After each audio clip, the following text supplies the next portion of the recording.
Hi.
Hey, good morning, all of you. Good morning in India. Good afternoon in England, Europe, and good evening in California, and sleepy time in East Coast.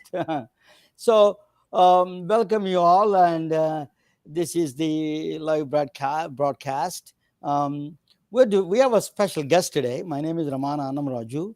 I'm the host of this broadcast, and we are now introducing very special guest. She will be talking about the things that psychotherapy. She's a licensed psychotherapist. She's going to give you a lot of new things for us. Understanding the She is from Bronx, New York. So I will introduce you in a second. Before that, the today's program is Fractal Medicine Part Two. It's going to be very interesting. Fractal medicine is a part of the consciousness hacking. What are the alternative ways we can hack the consciousness and then feel better? That is our goal of this whole program, yesterday and today, and we are going to continue that today, from yesterday. This is a special program. Fractal medicine is kind of very close to my heart. Uh, you know so um, before um, let me introduce you Christine Spataro, and she's from Bronx, New York. She's a psychotherapist there. She treats a lot of inner city kids, and she's in the middle of the definition of inner city, in my view. So I think she'll be talking a little bit about it, and then I will be asking a couple of questions after that. And uh, Christine, welcome from New York, Christine. Thank Uh, you. yeah, please let me know what is your life, and where you got the degree. And just give some background of yours. Okay, background a few words. So I am a native New Yorker, born and raised. I got both my bachelor's in psychology and undergraduate degree, master's degree in psychology and counseling through the City University of New York. I have been a practicing psychotherapist since 2001. So you could probably guess how old I am. I won't lie about my age, but I won't advertise it. Just say well over 30, we'll say that. I have started my career working with traumatized children, and then began working with adults as well. So now pretty much my scope of practice is children and adults. I used to work in person. Then a little thing called the pandemic happened in 2020, and I'm not a superstitious person, but I went virtual Friday the 13th of March 2020. So I will never forget the day I went virtual. I've been working virtual ever since. I really love it because it's allowed me to be very flexible for my clients in terms of time, also in terms of geography. Because before, where I was limited to, a specific geographical area for them to get to me, I can see clients up and down New York State because I'm licensed in New York State. And as I also am a certified professional coach, so I do certified coaching services as well. The little difference in that is for my psychotherapy practice, I am dealing with people who have had really serious trauma or just going through things, dealing with a host of issues, PTSD, depression, anxiety. Where coaching you don't necessarily have a diagnosis, but you're feeling stuck and you need a little help to get unstuck. And there is a lot of overlap. But the thing with the coaching is that allows me to also see people in other states and to help them through things they're going through as well. So my psychotherapy practice is based in New York, but then I can also do coaching in other places. I can even do it internationally for those of you in India. Just putting it out there. So what does it mean when I help people get unstuck? Well, tied to what you were saying before, where you were talking about, tapping into the consciousness or the unconsciousness, as it were. So, when we come into this world, we come in these as these amazing beings with incredible capabilities, and the world is literally our oyster. But stuff happens to us. Our environment happens, experiences happen, and they imprint on us and they influence who we are. There's an area of study in psychology called epigenetics, which talks about the idea that we're born with certain genetic predispositions and our environment literally will turn stuff on or stop stuff from coming to light. And for better or for worse, we are our experiences.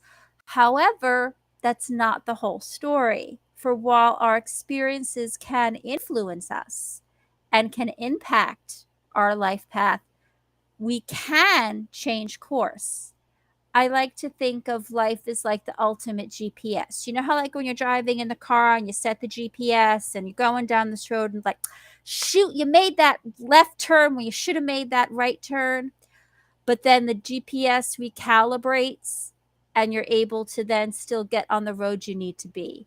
So I see that as the work that I do. I help people recalibrate their life so they can be on the road they want to be. So they don't have to stay stuck on a road that's not working for them. So um, let me just say that, yeah. So Christine, I think I'm going to do, just give me 1 second. Sure. Okay. So Okay. Christine, so Yes. thank you for that's a beautiful, you have a, what a background you have. It is a very impressive background. Um, Thank you. particularly treating in the real field, real people and real Yes. problems, is not some high story building and sit down in the 42nd story building and then treating people in couches. No, you're really in the field of action, really where this really things needed, things are needed. Hmm. So I we come back to the other point is, you know as you, if I understand you, you're from last name, you're a Hispanic background, right? If I don't mind, if you don't mind to Yes. say I'm that. actually, oh, I don't mind at all. I will state my background. I am actually half Italian, half Spanish. So the Spataro is actually from my father. That's the Italian side, and the Christina that doesn't have an H is from my Spanish mother. Okay, very good. Well, thank you. So thanks for clearing it out. We are now as a No problem. really, truly, it's a truly multicultural part we are in. We don't. Yes, My exactly. children are mixed kids, mixed race children. I Yes. have, but they, I will. That's what happened in Texas. Now, we have to go back to that. Eventually, we are. When we talk about Yes. psychology and psychiatric issues, we need to talk Hmm. about that the shooting with a kid is a basically practically for all Of reasons course. is a Oh, kid, and they're take babies. AR-15 Yes. and killing other babies. What what goes through their minds of those teenagers during that time? Tell me, you treat them and you talk with them every day. What is your impression? The problem is, basically our executive functioning is not fully developed until we're 25 years old. So basically, your lobe over here, right, that's in charge of your executive functioning, your decision making, planning ability, it is not fully formed until you're 25 years old. So guess what? Teenagers are very much victims of their emotions have impulsivity and have a hard time with long range planning. Not to mention, you got hormones going all over the place. There's a lot of stuff going on in there, and they really need guidance. Now, I do not know the young man's story that committed this horrific act. I know what he did, but I don't know what happened in his life that led up to that. I mean, and then the children who were the victims, and then those who survived, they're now going to have this trauma and this pain for the rest of it. So there's just so much pain to go around. And it all boils down to who is supporting these children, what kind of social supports do they have, what kind of emotional supports do they have in the home. All of this plays a factor. It's like now is, oh, we need to, deal with mental health. Okay, so what does that mean? Do you know how many mental health programs get cut? Do you know how few therapists there are in comparison to the people that need them? Do you know how, for some people who are living in poverty, it's hard for them to access such services, or the services that are available? There's enormous waiting lists. So you could be on a waiting list for months. I had a young man who was going through a very severe depression.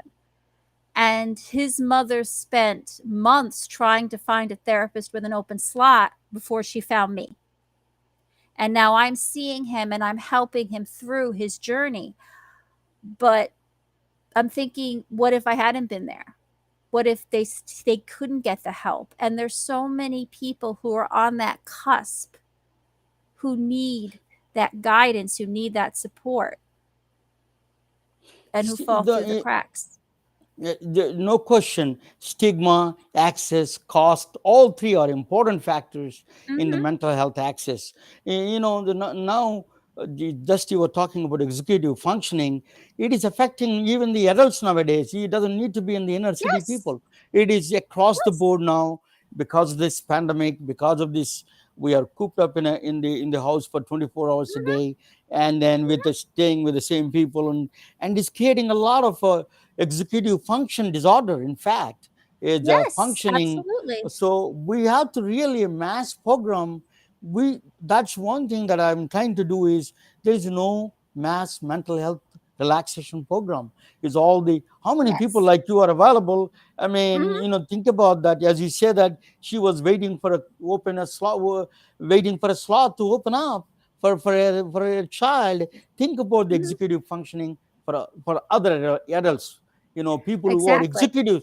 executives have now, they have a serious problem with executive functioning now. So everybody is a broad Right. spectrum of people affecting this process. Yes. I think we need to find some alternative solutions, and at least we can, besides the people like you are extremely valuable, they are absolutely needed for the society. We Mhm. need more reimbursement, we need more support. I think that is, the stigma is another reason we Mhm. consider physical disease is something we consider on the top. Mental disease is like some consider kind of a weakness. That is a bigger problem now. Yes. So we have to change our mindset, around the world, not Yes. only here. It is around the world Yes. problem. As you just mentioning, I was talking before the show, you were talking about people who come from war-torn cities, or like Mhm. Ukraine and Mhm. Vietnam, and all those people who came there, war-torn El Salvador. These are the people who come down there. They go through Yes. different kind of trauma. Tell me, what are the Mhm. war-torn people coming from Ukraine, or people from El Salvador, and on those Mhm. kind of conflicting regions they come? What kind of things they face? Well, this is the interesting about living in New York. I love New York. I love my city. Because it is New York, we really do get people from there. So I have gotten people, you said, from war torn countries or from other places, because New York is where everybody comes to, right? When they're trying to escape, they're trying to flee. I don't necessarily make the claim they're not going anyplace else, but a lot of people are coming to New York. So I remember this young man I was working with. He was describing how he used to sleep with a knife under his pillow because he was afraid they would come after him in the night and kill him, because he'd already had a lot of relatives who were killed. And the interesting thing about that is he came from a war zone with that feeling. But then I've had other clients who grew up in abusive households who were in an internal war zone. So there is a lot of that overlap of the world is not safe. I can't be safe. I can't trust anybody. So now that, say, they're now in a safe space, right? They're not in that place where they were being hurt anymore. But how to get them to a place where they're not still re experiencing what they went through. And that's where the PTSD comes in, the post traumatic stress disorder, and the reliving of the experience and the hypervigilance. How do you develop sense of trust and safety when you've never known it, or when you had it and it was ripped away from you? You know, they talk about Maslow's hierarchy of needs, and you talk the bottom rungs are the physical needs, the safety and well-being, and it's not until you get past that to the idea of love and belonging, self-esteem, and then the top, which is this wonderful self-actualization. So you have people stuck in those lower rungs just trying to survive, trying to feel safe, trying to live. And that's also where it just contributes to it. And that's where the depression just increases, and the anxiety is at an all-time high. And the pandemic hasn't helped that, because for 2 years we've all been living on the edge of our seat of like, oh my God, what now? You know, it's like, I've had several, like, you know, and then this whole monkeypox thing. We're like, you gotta be kidding me! Monkeypox? Really? We're gonna add monkeypox to everything else we're dealing with. Seriously, I mean, there's definitely times you feel like you're trapped in some crazy dystopian novel, or you know, one of these like survivalist movies, and I'm like, I don't want to be in this movie. This is not good. And I definitely had that feeling at the height of the pandemic, like in 2020, where I literally heard sirens all day long. And I knew what it was. And I'd go, wow, we would having some like, okay, world is scary. And then I would get online, talk to my clients, and they would tell me how afraid they were. So I had to put on my therapist cap and say, yes, I acknowledge it's very scary out there. And we talk about the tools of how to build safety in a world that doesn't feel safe. Thank you, And Christine, and you can stay there with us for a few minutes. I may ask you at the end some couple of questions. sure. We may need help. The problems we see, we may need help from another universe, probably. So I'm going to show you where the other universe is coming from. This is Okay. called a holographic universe. Uh, this is the fractal medicine part two. I was talking Mhm. about why the fractal medicine, the um, just a minute. Yeah, I'm going to. This is yeah, fractal medicine part two. This is why we cannot. We have to face head on these mental health problems. We have Mhm. to understand how it works and what it does and everything, Christine. So, but anyway, let me just if you um, so this is a one book I wrote. I have read in 19. He was a Michael Talbot book. First of the when I came to this country, first thing one of the books that I came across is called Mhm. Michael Talbot's book was called Holographic Universe. Uh, Mhm. um, uh, so one second, I'm going to keep you a little bit. I'm going to talk about this a little bit, then I will bring you back. So I will bring you back, Christine. Just I will, then let me present, and then I'm sure you have some ideas to give it to us. So Michael Talbot is one of the he died in 1982. In fact, very young age in 1953. He is a gay man, and he died with AIDS. In fact, but Michael Talbot wrote a wonderful book. It's called The Holographic Universe. He was he was one of the first early scientific writers about this brain and mind and consciousness, those kind of things. There was a lot of philosophies from Eastern side, But the Western authors, very few I've seen, is certainly one of them, and I love it is combining the science and medicine together. He did. So one of the things, the holographic universe is the book. I was very impressed. So let me talk about a little bit about the hologram. What is hologram is that the whole contains the pot contains the whole. When you take a picture of the hologram and you cut in half, it doesn't cut in half.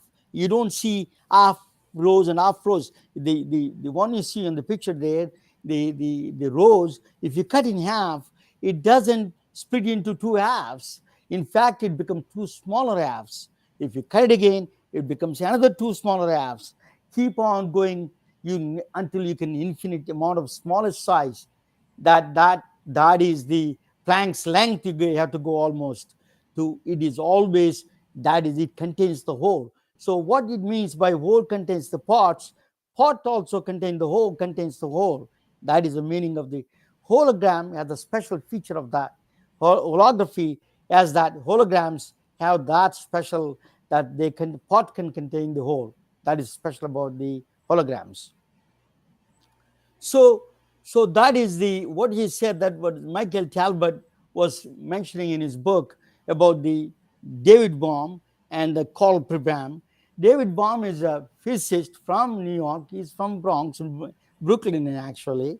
He was um, prodigy of Einstein. He was a student of Albert Einstein, but unfortunately, there were not for it is for stupid reasons. In fact, what they did was they kicked him out of this country because they suspected he's a part of the communist regime. He's part of the communism movement. He was not. He was just people attend for stupid. They just pass by. He attend certain things. So unfortunately he was taken out of his position in the he was discriminated, and then he had to move to Brazil. Then he moved from Brazil to all the way to England. Eventually he settled in England. He is a brilliant uh, physicist. All physicists know what a brilliant physicist he is. So he talked about quite a bit of about the mind and the quantum. He's a quantum physicist, actually. Carl Pribram is from a Stanford University, is a neurosurgeon. These are the two legendary scientists. In fact, they came up with a theory that brain is a hologram. Brain could be hologram. It simulates holographic ideas, holographic concepts. It simulates. That's what David Bohm and Carl Pribram came in was for proposing. It is a special theory. They're proposing it. So, one of the things is called David Bohm. When he was in England, he met Jiddu Krishnamurti. He was a spiritual teacher. He's from my state, my home state of Andhra Pradesh, India. Mhm. He's near Tirupati, in fact.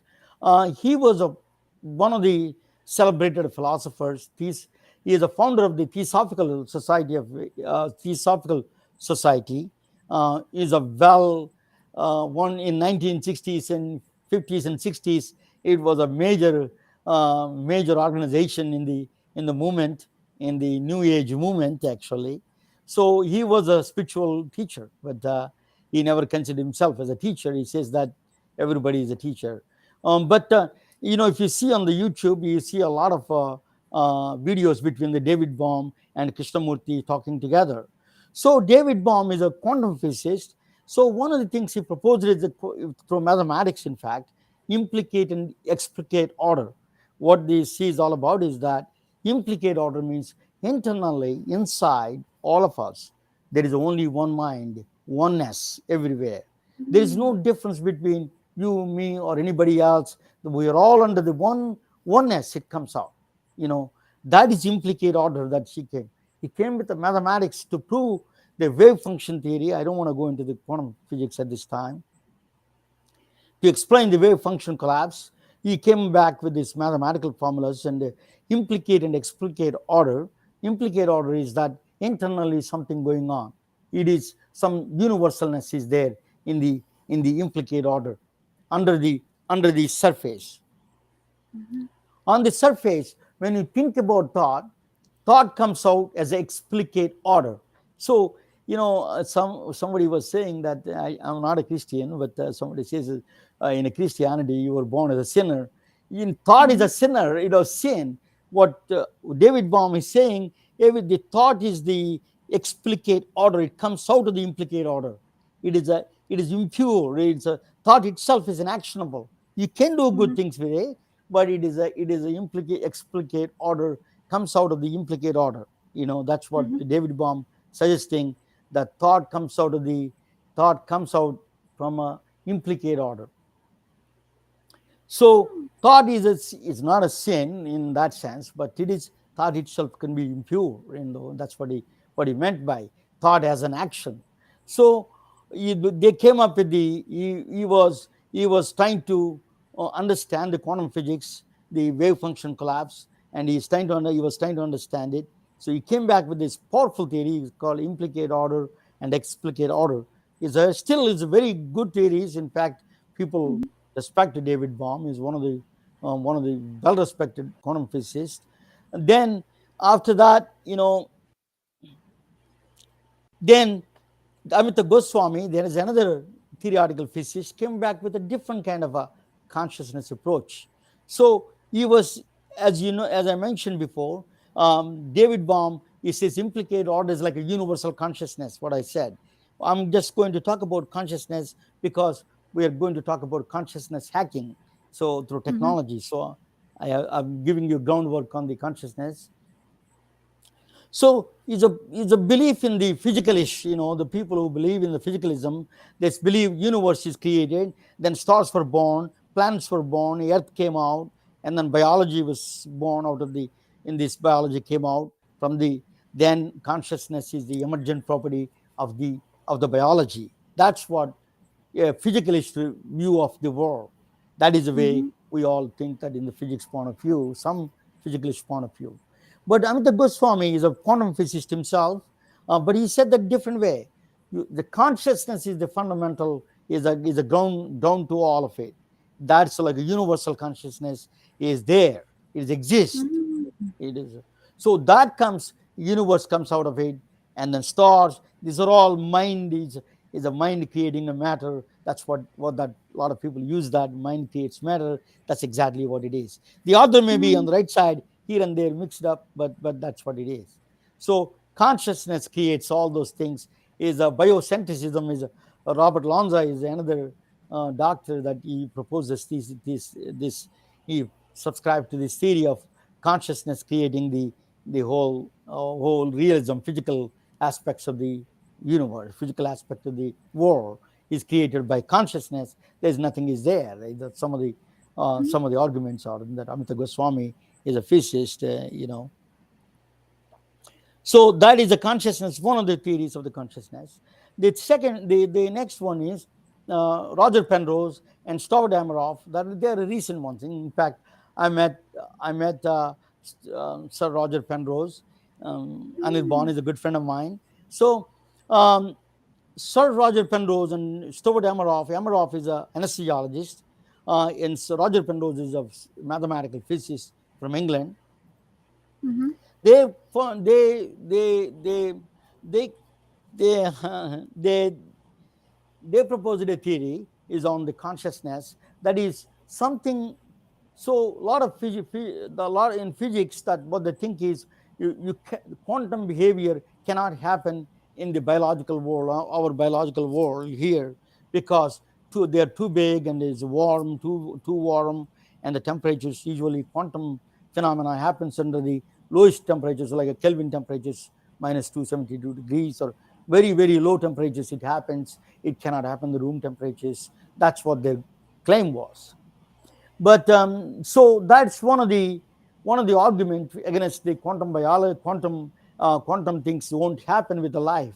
But the Roger Penrose and then Stuart Dameroff suggested there is a possibility that there is a way to do it, through. So they proposed a theory in the quantum consciousness through the microtubules inside the neuron cells. A quantum behavior exhibits a quantum behavior.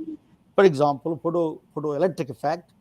If you see a light falling on your eye, why it is so efficient than a solar battery. Our eye is 100 times more efficient than only 50% efficient is solar battery, and our eyes are 100% efficient. The reason was the reason was our photoelectric effect. When the photon falls on it, it splits into the ghost particle and goes all possible paths, go back to the visual cortex, and then come back and then fix the distance fix the shortest distance and come back in time, and then that is the shortest distance. It travels the shortest distance. That's why it is a very efficient mechanism in that sense. So quantum biology is a very emerging field nowadays. So it's possible the biological lives, they found a way to trick the nature and incorporate the quantum behaviors. So Roger Penrose and Stuart Emmeroff suggested a theory. A lot of times, a lot of people were kind of against it for a while. They thought it is not possible, and there were a lot of skeptics around Dr. Roger Penrose and Dr. Amaroff ideas. There was a lot of skeptics around it, but Anirban Bandyopadhyaya is a scientist from India. He's originally from India, but he moved to Japan, and he's a scientist in Japan, and he Mm-hmm. worked on one of the experiments that he experimentally proved it is possible that in the microtubules, the things the neuron the microtubules can exhibit quantum behavior. So next time I'll talk more in detail about that when I interview Anirban when he comes on with us. But so he experimentally proved that it is possible that a quantum behavior can happen in the microtubules.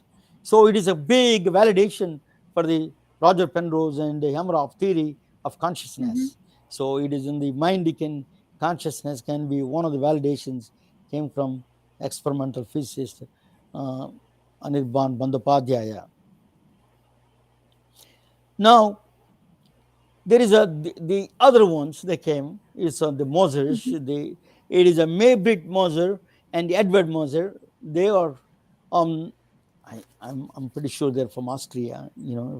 Please correct me wrong if I'm wrong, but they won the I Nobel Prize in they won the Nobel Prize in 2014. Uh, so what they won the prize is very interesting. What they won the prize for. Their husband and wife team, they won the mm-hmm. prize for this in medicine. It's called Mm-hmm. GPS cells in the brain. They found actually in the animals there are two kinds of cells. There is some other cells also, but grid cells and place cells. It's like so place cells or grid cells are like just if I'm going to New York, to meet me on 32nd Mm-hmm. Street and on the Empire State Building. Then you give a place cell, you can give an exact location. The grid, you can give a place, and grid is like works like a region. You give a general idea where that is, and then the other one gives you the specific location. So by a particular restaurant, hey, meet me in Mm-hmm. TGI Fridays on 32nd Street, 32nd, 34th Street near Empire State Building. That is a particular one. But if you meet me in Manhattan, that is like a place cells and grid cells play that role. So they found that which neurons light up during this process. So not only for this, Mm-hmm. it navigates into the spaces around us, it also creates the time dimension. So place and times are created by these two cells. Very few cells, in fact, very few cells. They create these place and time.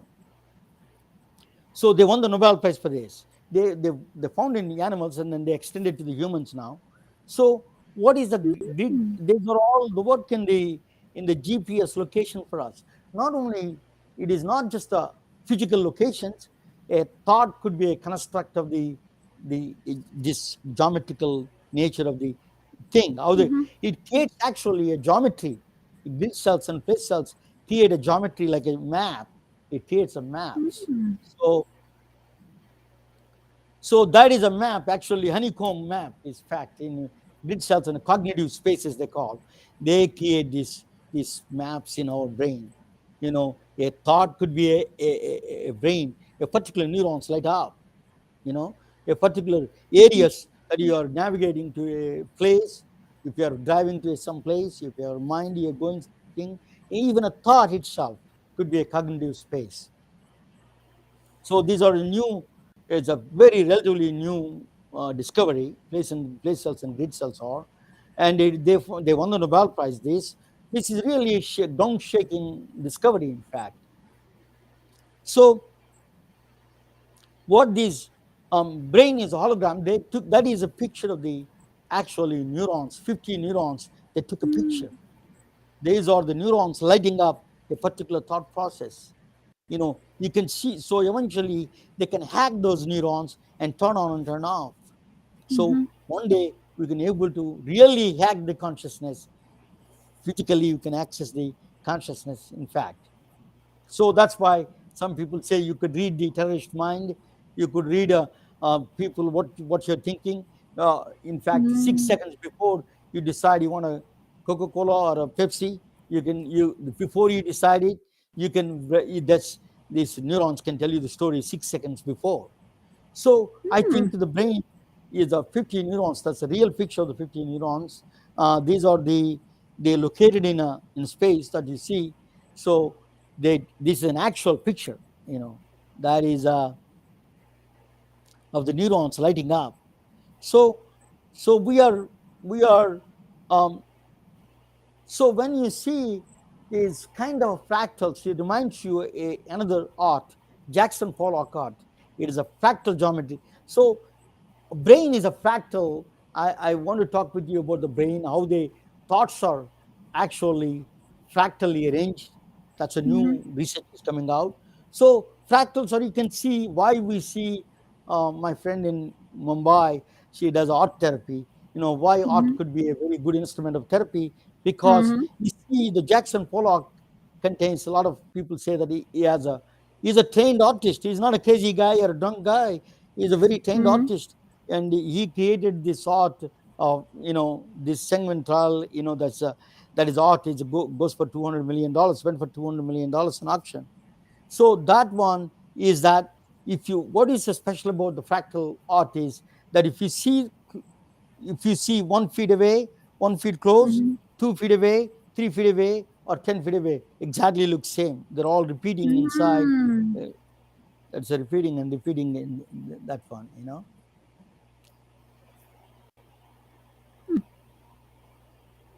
So the Escher is one of them that gives you that kind of a mathematical concepts to the fractal concept to their art.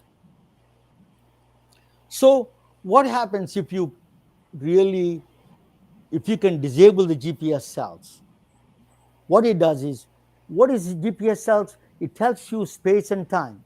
It dispels cells have the function of temporal and the spatial coordinates. It does. So that is gone. So when you disable them or their functionality is gone down, what happens is they're lost in space and time. You feel like you unify with the God. Mhm. Universal, egoism dissolves.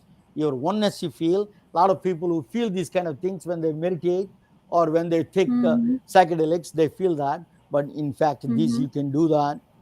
Through lowering the somehow you can make the GPS cells non-functional for a while, temporary at least. A Mhm. permanent GPS cell damage is Alzheimer's, but if it's temporary GPS cells, you feel that oneness is a lost in space. Mm. That is a power of that's a nirvana. Nirvana is a kind of a lost in a thought with nothing. There's no thought with a zero. Mhm. so so that is a GPS cells. That's what we do. The consciousness hacking does that. It can. It has VR derives from the unique aspects of the immersion, interaction, and the mental focus. Through that, you're occupied. 80% of your visual channels are occupied through VR. So what it does is one of the things it does very strange way VR virtual reality does is that it lowers the functionality of the grid cells. and place cells. Mm. That means when the functionality is gone down, that means you lost it. You feel that you belong to everything. There is no time passing by. You don't know the past, present, future, or they're all stand still. That's the reason is that grid cells and place cells could be a reason. That's one of the strong theory is coming out. So VR can play that role to disable. You don't need to take substances. You don't need a you need a you need to take a hack through consciousness hacking through this process, and then get the training from people like Christine. You will get into the much more better situation than abusing your body through substances. Mm-hmm. So so so what is this? So what I did was, when you combine the Mandelbrot fractals and the negative Mm-hmm. hyperbolic structures, what that they use a negative hyperbola. Those are the geometry Albert Einstein used it to describe the general relativity. So if you combine them together, you will get a very strange graphics you get. You don't see them in everywhere.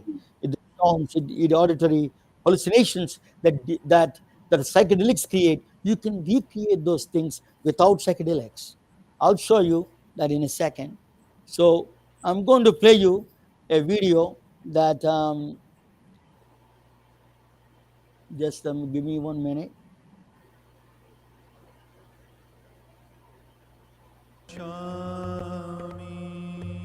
No, no, no, that this one.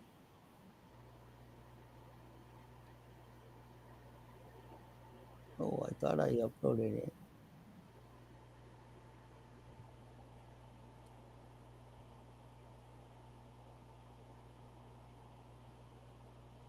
One second, sir. While you're looking at this page, what is this? These are my things. I thought I did. Um, but anyway, let me look at this while you're watching this, and I'm going to do this, and I'm going to load up the other ones.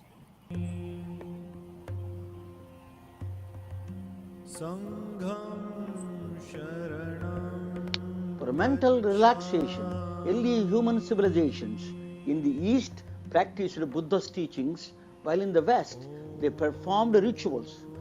One place they mastered the consciousness through meditation, and other place they altered consciousness through psychedelics. But there is another alternative technique called consciousness hacking through technological innovation. A mathematical equation through virtual reality can offer and alter and master consciousness at the same time. A genius painter from Japan, a legend. Oh, sorry that I am. We have a small technical issue. I'm trying to solve the problem. If you don't mind. Oh, you cannot take two videos, I think. Okay. So anyway, just while I'm talking with the Christine, while he's loading up, and let me do this if it is loading up. So what is the negative hyperbolic structures look like when you combine the Albert Einstein's negative the non-Euclidean geometry structures and the Mm-hmm. fractals of Mandelbrot? If you combine them together, you see this kind of things you will pop out. So let me show you Mm. this one that um,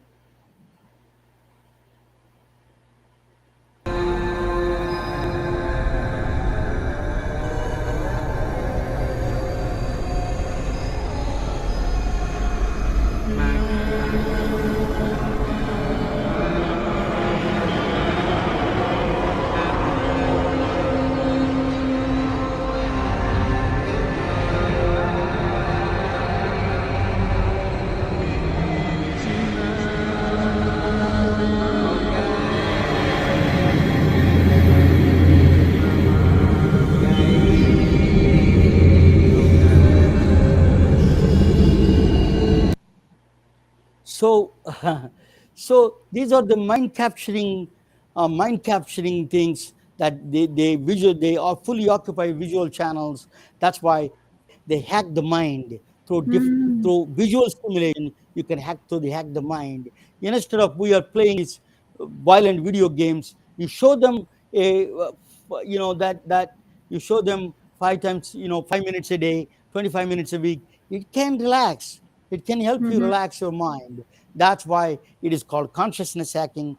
Through visual and mm, auditory stimulations, you can feel that. And then you need sure, if you have a mental disease, you have to go and see definitely a professional. But here is, you can do executive functioning, what Christine was talking about. And GPS, she was also talking about GPS, in fact. So it is a executive functioning is plan and execute and get the outcomes. Those are things even missing for even people who are executives nowadays. So we need mm. that help. So we need all kinds of help. This consciousness hacking is one of the better tools, one of the tools at least, besides all the help you can get in other ways. Thank you for watching. I will bring Christine for a few minutes and then see what she says. Yes, Christine, um, that let me come you back and just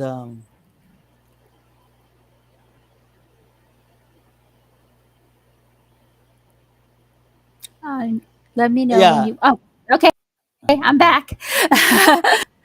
That Okay. was fascinating. That was very, very interesting. And it does align with a lot of what I believe in the work I do, because I believe in the power of the mind. We talk about something in psychology, we talk about the idea that our thoughts, our emotions, and our actions are all interrelated. So a lot of times when we talk about changing someone's thoughts, we're talking about how that will impact their emotions, what they do. It's all interrelated. And we have a lot of mind clutter in our heads, from all the stuff we've been through all the bombardment we're getting on a daily basis. It's busy in there. You're So I busy could in there. see where something that allows it to just sort of relax and get completely calm, that you can get to a place where you could start really with your stuff. And I think that's where people run into trouble, because we're like hamsters on a hamster wheel. We're going, going, going, going, going, and going nowhere. And a lot of times I will use that analogy with my clients. I'm like, okay, we need to put a stick in that wheel. We need to stop the wheel.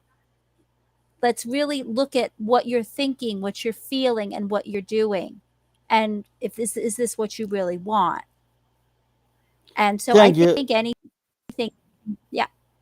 Thank you, Christine. I think I'm just trying to combine some technology, some science, some medicine, and innovative Yes. tools that doctors need to come back with a different kind of methods if they want to be Mhm, true innovators. That's one thing. mhm. So talking about doctors, I'm a great fan of this coming doctor. Let me this just a minute. Um, I'm going to. So the next week in June 16th, Thursday, next week actually, is going to be Dr. Evan Alexander. I'm a great fan of him. He's a neurosurgeon from Harvard, and he has Mm, a compelling story to listen to. He wrote two books. One is A Proof of Heaven, and then Living in Mindful Universe. I read both of them, and he was popular in a lot of. He was with the Oprah Winfrey Show and several major network channels, and I'm a mhm, great fan of him. I think we physicists we need actually consciousness hacking for ourselves, mhm, because we need to dissolve our egoisms and see and open our minds. Medical people also same thing. I am a master's in physics, and I did a mhm, nuclear engineering. I did computer science. But one thing I learned, and then from India, that I came from a very religious background, but mostly I never been a religious person like Dr. Alexander, in fact. So more I studied, more I became tend to believe there is something, a consciousness exists. So we have to mhm, respect that, and we have to, skeptics. Some of the skeptics I see in both sides, in the physics side and in the medicine side. I see them. I think they need to open up their eyes and listen to people like him. Particularly like him. and that even the physicists, they need to, the egoism exists in everywhere, among the doctors, Mhm. among the physicists, everywhere. So I think this is a time for them to open up their minds and listen to, and then see that what they can do, what kind of tools they can get to Mhm. understand the patients better, or to come up with the new innovations for the healthcare. Thank you Mhm. all for listening so far. That I'm going to play. This is a we have a that I wrote a book called "Science is Not a Subject." Science is not a subject. Um, I did that. I hope, yeah. So science is not a subject. Science must be a lifestyle. So I created a lifestyle. I wrote a 3 minute chapters on all my books. In my book, 3 minute chapters on several subjects. But mostly, I connected a lot of mathematics and physics to the healthcare because I spent the Mm. last 30 years in healthcare. So I'm a physicist. So I did all those things together. But one of the things is Mandelbrot. You can get a Mandelbrot T-shirt. My, the Brandon Kegel was wearing it, and then he sent me the picture. Next time, I'm going to put that picture. But the kids love it. The Mandelbrot fractals pictures, and that kind of you wear that kind of T-shirts. You can buy on Amazon. Dailywearformedicine.com. That's our website. Please go there and check it out. Thank you so much. Thank you for listening, and and. I'll leave you, Christina. Stay there with me. Just Okay. thank you all. Good night. Good night. Bye.